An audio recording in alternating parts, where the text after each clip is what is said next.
उसी खुदावंद में आपकी सलामती हो। मेरा ताल्लुक एक जमींदार घराने से रहा है। मेरे वालिद साहब काश्तकारी करते थे।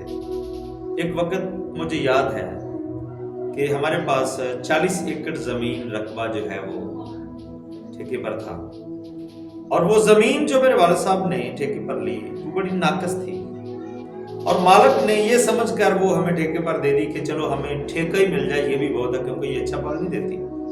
तो वो 5 साल के लिए हमारा स्टाम्प हुआ कि आप ये 5 साल के लिए जो है ये जगह, ये ज़मीन जो है वो आप काश्तकारी के लिए इस्तेमाल कर सकते हैं।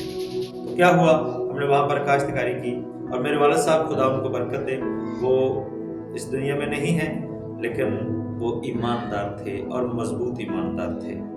वो सुबह सवेरे जब खेतों की तरफ जाते, वो खेतों के दरमियान सेंटर में खड़े होकर अपने हाथ बढ़ाकर दुआ करते कि खुदावंद ये फसल जो हमने बोई है, खुदावंद इस फसल को और इसके फल को मैं अपनी नस्लों के लिए कसरत से काटना चाहता हूँ। यकीन जाने मैं आपको बताना चाहता हूँ, 1 साल के अंदर उन खेतों के अंदर इतनी फसल हुई कि वो जो मालिक था ना, वो हमारे आगे ना हाथ जोड़ के बैठ गया, कहता भाई मैंने आपके साथ 5 साल का एग्रीमेंट किया है, लेकिन मैं अपने एग्रीमेंट को कैंसिल करता हूँ। आप लोगों ने किया क्या है?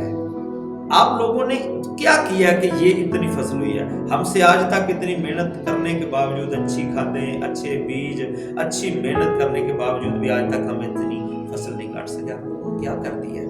तो मैं आपको बताना चाहता हूँ, बहुत सारे लोग कहते हैं कि हम इसलिए गुर्बत में हैं, हमारा रोजगार किसी ने बांध दिया, किसी ने हमारे ऊपर कुछ कर दिया। मेरे भाई, इब्लीस ने आपका जहन बंद किया है। आप खुदा को देने वाले बने, बीज बोएं और आप कसरत की फसल काटेंगे। और मैं आपको बताना चाहता हूँ, चीजें बाबरकत नहीं होती, आप बाबरकत हैं। आप जहां हैं वो बंजर भी बार होगा और वो कसरत की फसल देगा, और यीशु मसीह के नाम से आप उसे कसरत की फसल काटेंगे और दूसरों के लिए आप हैरत का सबब भी बनेंगे। आजमा कर देखें, खुदावंद आपको बरकत दे। आगे बढ़ें, उसने कहा ढूंढने के लिए निकलो। आप जिन चीजों को हाथ लगाएंगे, मैं आज प्रोफेटिकली डिक्लेयर करता हूं, इस कलाम को सुनने के बाद दुआ और देने का मुकाशफा आपकी जिंदगी में एंटर होगा, और जिन कामों को आप हाथ लगाएंगे खुदावंद आपको कसरत से बरकत देगा। आमीन। सो गॉड ब्लेस यू। खुदावंद आप सबके साथ।